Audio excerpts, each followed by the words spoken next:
Okay. You're the star of the show. Hey, your words, not mine. Hey, you're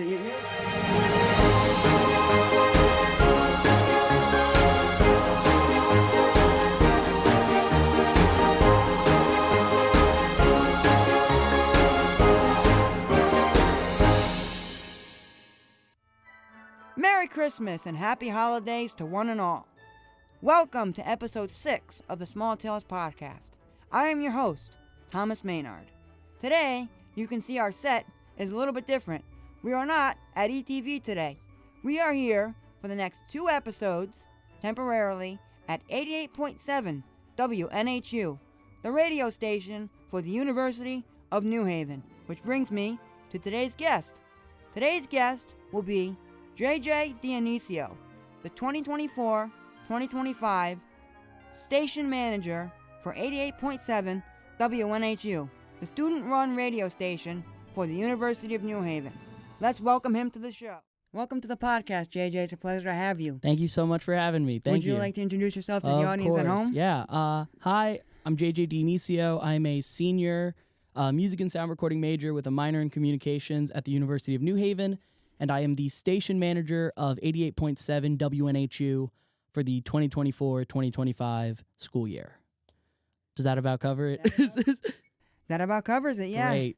So we'll start off. Can you tell us a little bit about WNHU and its mission to the University of New Haven? Yeah, so WNHU is a student-run independent college radio station that runs out of the University of New Haven. And our goal is to provide students with the experience and the opportunity to be on air, to do a podcast, and to learn just general media communication and people skills through doing radio shows, doing podcasts, helping at live events that we do around campus. It's really all about giving students hands-on ways to learn. Now, the question I have is, we know how that benefits the students, but how does that benefit now the university itself, and how can that? Yeah, so college radio was huge in the 80s, 90s, and 2000s. And going into now we are in the 2020s, though it's not as popular, it's still something that is valued at a university because it gives people the opportunity to express themselves in very unique ways, and it allows the university to advertise themselves to a wider audience because not only do we broadcast, obviously, through our FM signal to this area of Connecticut, even a bit of northern Long Island, but on our website, WNHU.org, you can listen to that stream worldwide. So a school that has a large international student population, they can listen to it. They can learn a bit about the school while they're in Bangladesh or India. They can learn about the school through just listening to our online stream. Yeah, I think that is a good way to reach it to a wider audience. And one of the things that was sent my way when people heard I was applying to the university was go see the radio station, Yeah. check them out, and see what you can do. And let me tell you, I'm so happy that you are here and involved in doing all that you do. Thank you. For the station already. That is my favorite thing to see when first-year students come in, is that immediate just okay, how do I get involved? How do I do this? How do I make the most out of my college experience? Yeah, and that's what I'm trying to do. And let me tell you, you are. Thank you. How did WNHU come to be, and how has it evolved over the years? Yeah, so 51 years ago was when our station first went on air. So then even before that, it was a group of students that came together and wanted to make a radio station. And they did it all themselves. It was not the school being like, oh, we want to have a radio station. No, it was this group of students who wanted to have a radio station. So they drew up all the plans, physically built it. If you go over to Bartels Hall, where the dining hall is and the alumni lounge and all that, on top of that building, there is a radio tower that was built by hand by students over 50 years ago.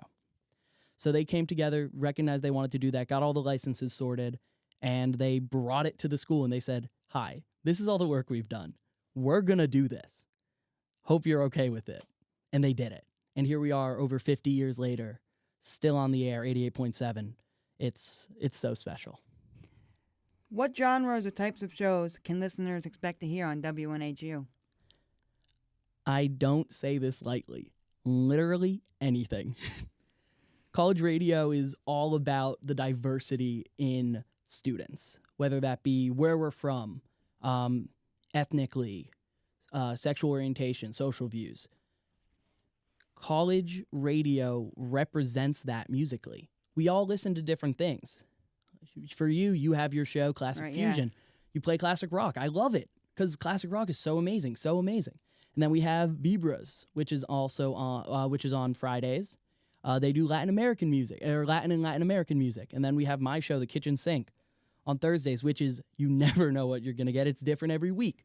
We have also on Thursday, The In Between, which does like heavier music, a lot of like the modern metal and metalcore sort of realm of it. In the past, we've had people do like club type DJ sets with a bunch of different types of electronic music and house music and all that. And like there's a bit of that here and there on shows, but there's sometimes people who will just plug in their decks and do a live mix like you're in a club. There's literally everything on this station. If you want it, it's probably there. If it's not there, that's when I encourage people to come to me and be like, hey, I want to do this. Because there's always a place for you. That's what it is. There's always a place for anyone who wants to be here. I think that's great, For me, one of my biggest worries coming into the station was I want to play rock and roll. I like a certain type of music. But that's not generally what I noticed that kids nowadays like to listen to. And, Yeah. I was like, are they gonna accept that I want to play that kind of music, I would I will never say no to a student. Well, okay, that's a bad way of putting it. I will always find a way to turn it into a yes with a student. I will work with them to be like, okay, how can we get this from to a yes? For you, that didn't take much work. We pretty much for a long time we've had like unintentionally just like a student who's doing a classic rock show. There was one last year. I think there was one the year before that, but they just like didn't come back. So yeah. when you said you wanted to do that, I was like, great. Because it's an important niche for us to fill. So a lot of people like classic rock. I love classic rock. So obviously sometimes I'll tune into your show. Thank you. You were doing Toto back in November, early November it was. Yeah. Oh, that made me so happy. That's one of my favorite bands. So I remember tuning into that just being so happy. So there is room for everything. How do students get involved with WNHU, and what roles are available for them? Yeah, so the best way for students to get involved is just to shoot me an email, and that is jdionisio, JDIONISIO @WNHU.org. You shoot me an email there, I'll get you plugged in. We have our weekly meetings. Those are open to all students. And then we do live events on campus, which you and I have both helped with before. That's like the best way to get involved with the station. And then you could do a show, you could do a podcast, and then we also have paid positions here at the station. And that's really if you first of all, if you like express interest about it, and then also if you're just kind of like going above and beyond with being involved and like you're at the meetings, you're a real active part of the station, and it's clear that you have a love and care for it. Those are also available. Oh, goodness. I'm just going to say that again. There's also paid positions at the station, and those are really for students who, first of all, express interest about it, and also just go above and beyond in general in their involvement here, whether that be with their show and the advertising of it, doing a podcast, helping with events, being at meetings, and just like showing a true love for the station. Those positions are available for people. And I think people should be here and get involved as much as 100%. possible. That's what keeps us going. Could you describe a typical day behind the scenes at WNHU? Okay, yeah. A typical day behind the scenes. So we're shooting on a Monday right now.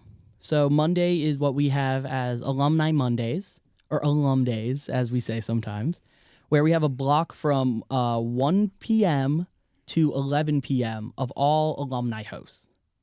So for those days on the airwaves, you're hearing anything from the Pop Shop with Don, which is a lot of pop and power pop. And then we have, I think before that is JD, Jack Daniels, doing Guitars Still Matter, highlighting the best of guitar music.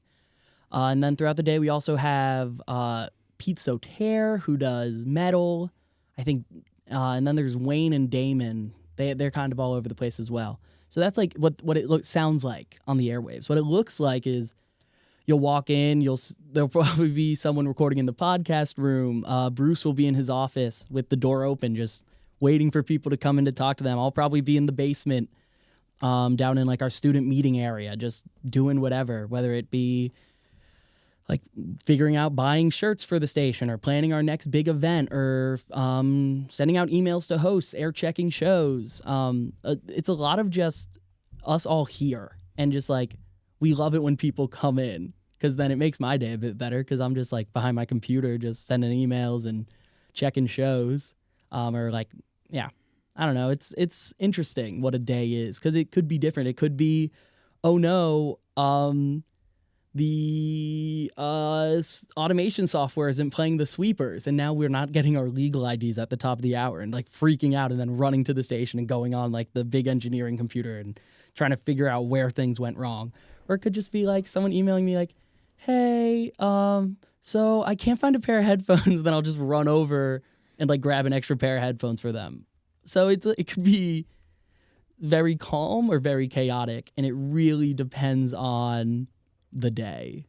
Right, because I remember back in early November, that same show you had mentioned earlier, right before I had played that group, the total that you mentioned, the UNH Wi-Fi across the whole campus went out. I clicked on the next song, and you were just getting nothing. Right, and YouTube told me, you're not connected to the internet, and I'm like, uh-oh. So it took me 5 seconds to get connected, but anymore, I would have just, turn the mic on, and yapping. just started talking to the people, yeah.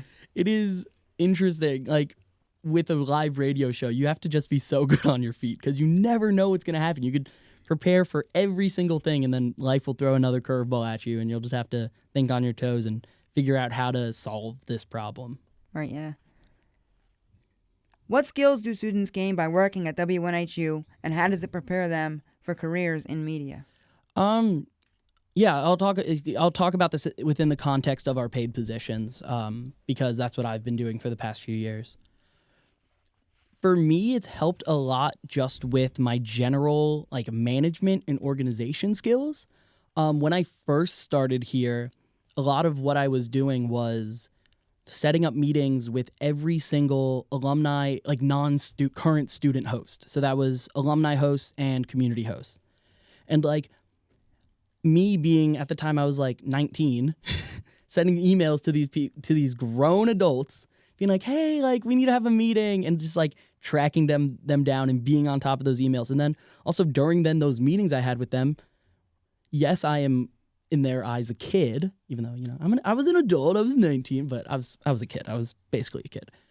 But I was in that position, and I had to like establish that like, hi, I am the one in charge here, which is difficult to do. Not always in life is it going to be the people below you are younger than you. And I know that's not really something I think about ever, but I'm so happy I gained that skill and that ability to manage people who are older than me and more experienced than me and more mature life-wise than me. And especially when these people were doing things wrong, and I had to be like, hey, you messed up here. Here's how you can fix it. And like me having to do that to someone who has lived an entire life, who has lived like 2 to 3 more lifetimes than I had. So it's very interesting to gain that skill, because that's not really something you gain without doing. Also just, I know it's silly, but it's so much emailing. And I feel like I've gotten a lot better at forming a professional email and staying on top of my inbox and the correct like formatting and etiquette to use. It's like such a little thing, but they really never teach you it. They throw you into it and they just expect you to know how to write an email, right? Right, yeah. So that's like one of the weird little things. Then also just general communication.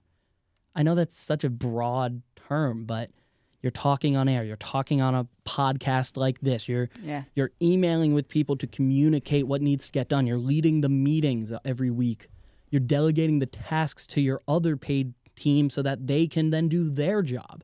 it's so much of people, so much of, again, station manager. It's a managerial position. And that's something that sometimes it's fun, sometimes it's not, but that's part of the job. And I feel like I've become so much better at being a manager and being a leader through my time here. And one question, I'm not sure if we had mentioned it, was what are some of the paid positions available here at WNHU? Yeah, so there's the station manager. That's pretty much the point person of the station. Yes, we have our general manager, Bruce Barber, who's amazing. He's a faculty of the university. But he tries to keep the spirit of the student-run nature of this station alive by being very, I don't know if hands-off is, because he's hands-on. He is very on top of everything. He's great at what he does. But he wants to make sure that like we're in the driver's seat as students. And that's kind of the station manager's the one behind the wheel. Then we have our program director. That's what I've done for the past 2 years. That's a lot more about the music being played, checking in with the hosts, having those meetings.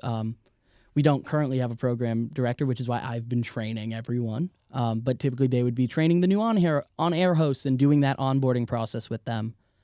And then a lot of the sweepers. And then the big thing is the air checks. Just making sure all of the hosts on air are following all of both our rules and the FCC guidelines. We also have a social media manager. They handle our Instagram, TikTok, all of that. We have someone typically as our webmaster is the title for it. We like that because it sounds fun. They just manage our website, make sure it looks tip-top, and makes any changes to it as needed. We have currently Jason Cole is our director of community arts and culture, something. He's just kind of been here. He does videos. But we gave him a fun title. But he's great. He helps just create videos to like larger, not like smaller scale, like social media stuff, larger scale stuff. Station introduction video for the website, things about fundraisers.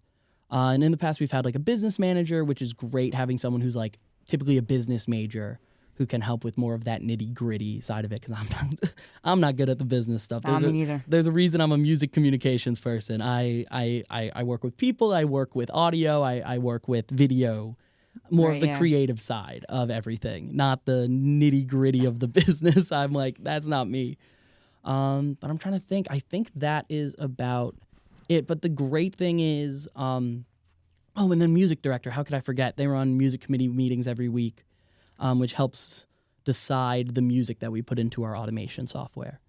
But the great thing is, if you have interest and you have something you want to do for the station, we can make a position for you. That is what Bruce and I are really adamant on, is we can find something for you, whatever will help you in this current moment and help you build that resume, prepare yourself better for the future. Like, we can tailor something at the station for you. If you have that drive, have that passion, you're involved, and we trust that you can do something good for the station.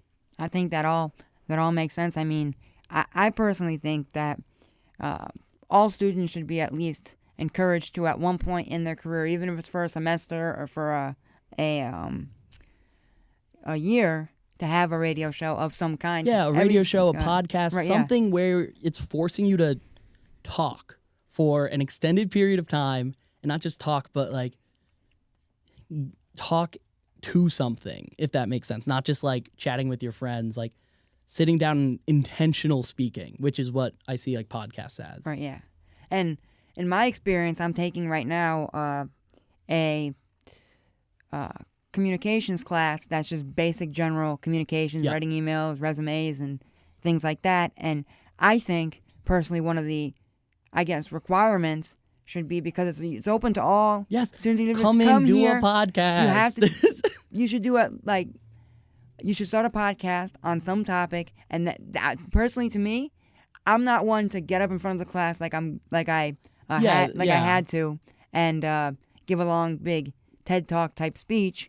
But I would much rather the final project, for example, be come here, do a podcast, and your first episode is the final project, and you screen those at the end of the semester. Yeah, I know my partner, I don't remember what class it is. I think it's like a psychology class, maybe. I don't know. They're a psychology major, but they also do like sociology and criminal justice class. So I don't know which one it is. But for their first big assignment, it was an essay. The second one was to do a podcast.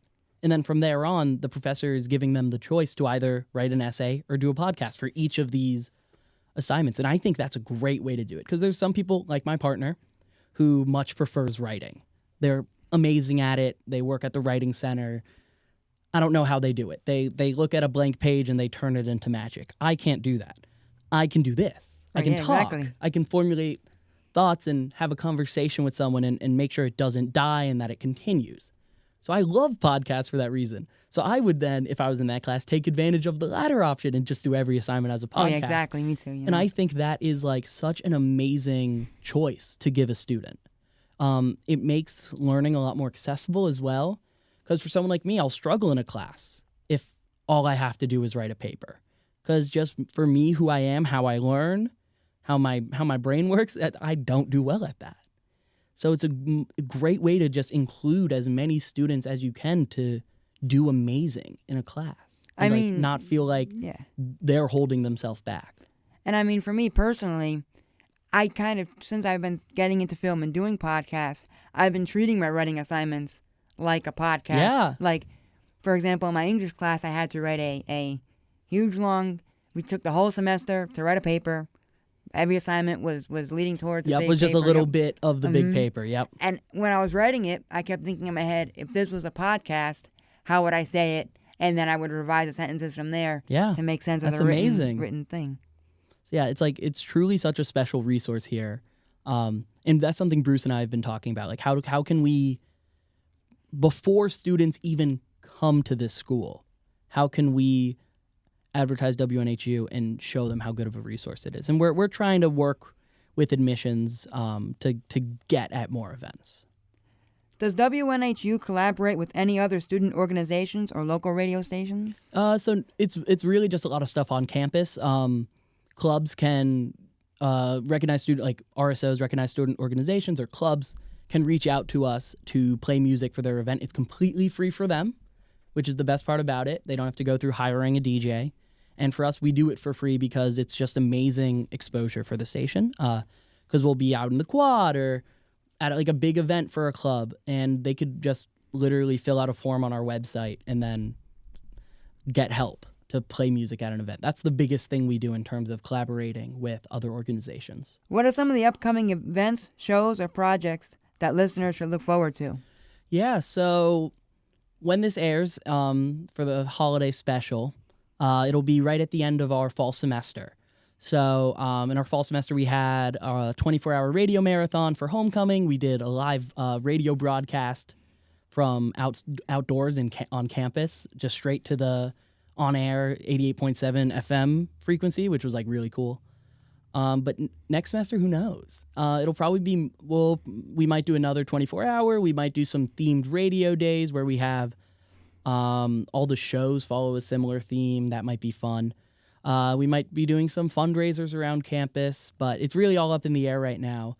But I know it's going to be great, because for me, it's my last semester. I can't let my last semester be a flop. I have to make sure we go out on a bang if it's my final time with the station. No, I think that's great, and I'm thinking more like I like the idea more of getting the station out there and being like, and it's great that we DJ and we should keep doing that and those types of things, but I'm thinking adding the more people who have shows go out and they play their show out in the university, out there, give people a chance to get rid of those worries that I had.